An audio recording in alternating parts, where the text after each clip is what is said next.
Hi there.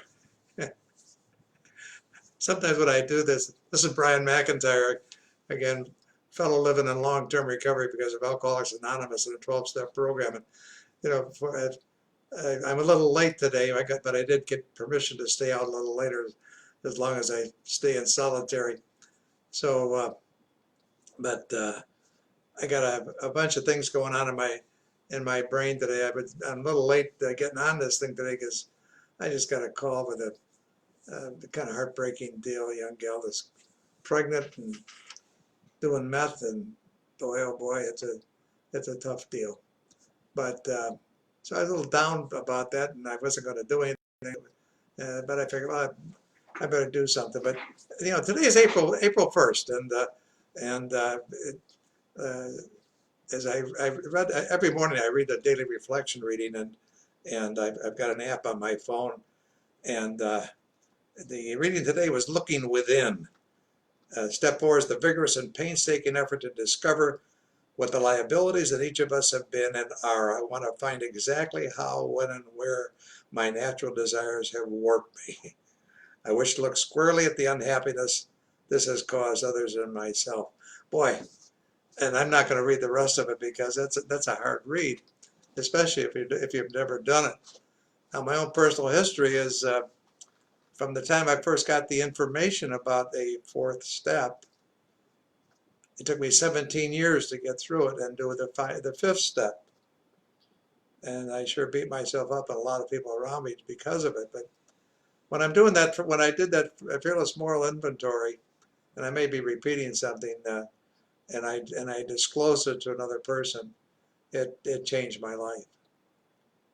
And with that kind of a change, I've been able to weather many a storm. Um,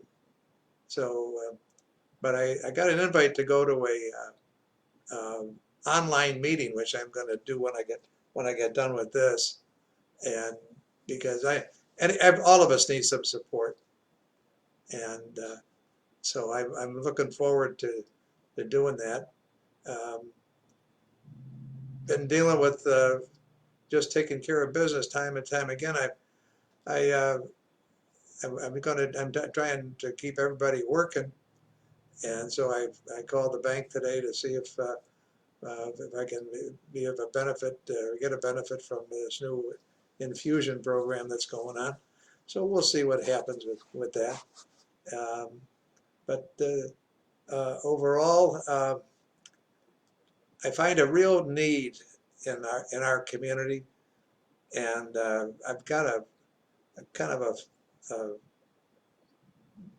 not quite burning desire, but it's really been at me for quite some time. About the possibility of finding a building in LaSalle County where we can do some things to create a sober living experience. And so I've been talking about doing a Facebook page because I'm in a situation. I'm 75 years old, and if I was 10 or 15 years younger, I'd jump on in a heartbeat to do this stuff. But I don't want to do this kind of thing alone. I need, just like recovery, trying to do these things alone is real tough. So I'm thinking about a Facebook page or a GoFundMe or I forget the name. What do they call it? Kickstart. Yeah. I watch um, Shark Tank, and I like to see what all these deals are being put together, and I hear about these people that do a Kickstart, and I'm saying, how do they do that? Smart folks, how they get that done. So I guess the idea is to get enough enthusiasm and enough open-mindedness, and something starts to happen because you ask. And I had to ask for help. And I grew up in an area where, man, asking for help, that's the last thing you did, because if you're going to do it on your own. But then again, that's the way it was when I was at least what I perceived it was. But things are different today. Um, it's been a beautiful day here in Streator. Had got a lot accomplished. Um, not a whole bunch else is going on. Um, so if you know of anybody that's got some issues and you know they want to talk, have them give me a call. But there was one thing that I thought, I don't. I have a friend. His name is Tim Ryan, and he made a lot of impact in the Greater LaSalle County area about 3 years ago. And he's got a great story. He's had like 4 DUIs and was incarcerated and had about a year sober, and his son died of an overdose, and he started the Man in Recovery Foundation. And he came around and he talked to the high schools, and he ran and ran and ran and ran, and he got people into treatment when nobody thought anybody could get them into treatment. Well, I had kind of that experience the other day. I got a call early in the morning, and somebody was really, really hurting, and with what's going on with the pandemic issues, who's going to take this person? Well, you know what? We found somebody, found a place, within a 70-mile drive of Strader. So, because the fellow needed medical detox. So that was a part of a good day for us. So, but we're out there to help. We're here to help. We don't want to hurt you. So I think I'm going to keep it kind of short tonight because I'm kind of running out of steam, and it's 4:45, and I'm going to plug that 5 o'clock meeting because I've had the kind of day where I need a meeting. This is my medicine. Being able to talk to other recovering people so that I can keep a positive mental attitude, so I can be accepting. And the reason I have to be accepting because, boy, oh boy, could I build some resentments. When when I started in this program, and I'm at Superior Street in Ottawa, and somebody talked about resentments, and I wanted to be all knowing at the time, and I didn't know crap, and I had the nerve to say I resent resentments, and I had no idea how deep the resentments I was carrying until I did that thorough 4th and 5th step, and that's when they came out. So and we're held in bondage by fear, but those resentments will trap us, and because we try to rationalize a reason to hate, and but I've been able to overcome that with another rationalization. If I can accept people where they are, then I don't have to hate them.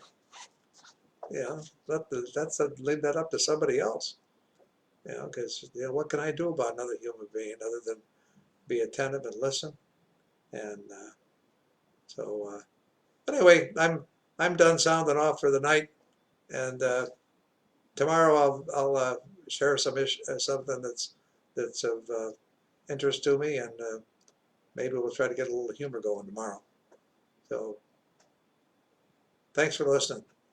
Give me a call if you can, 815-220-0299, because I do answer the phone if I'm awake. So, oh, wait a minute. Speaking about being awake, I had a dream last night, and I had a dream. I used to have a lot of using dreams. I think some people may know what that's about. And but I had a dream last night that I had to.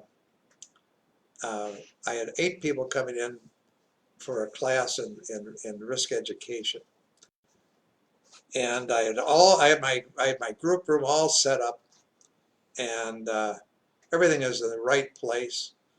And lo and behold, for some reason I was detained, and I was late because I hate to be late.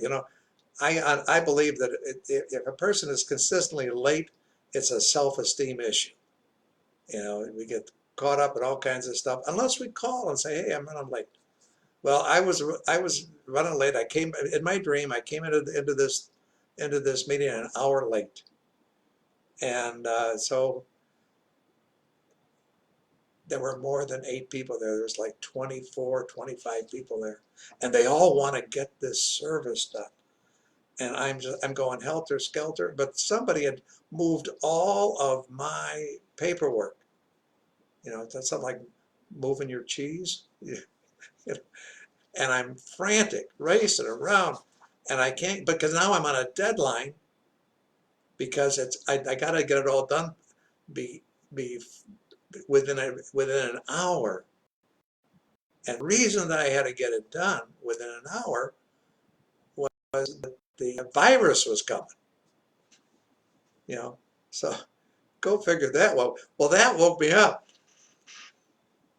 Well, there was another reason I had to get up too at my age. But so so so now I'm wide awake. It's 2:30 in the morning, and I don't want to go back to bed. I don't want to go back to sleep, because I go back to bed thinking that I'm going to fall asleep and, in most cases, catch up on that dream that I had. And I don't want to dare to get caught up in that kind of thoughts. So I stayed up, and so I got on the on I looked at my emails, and I answered a few things and made a few changes on a couple of things.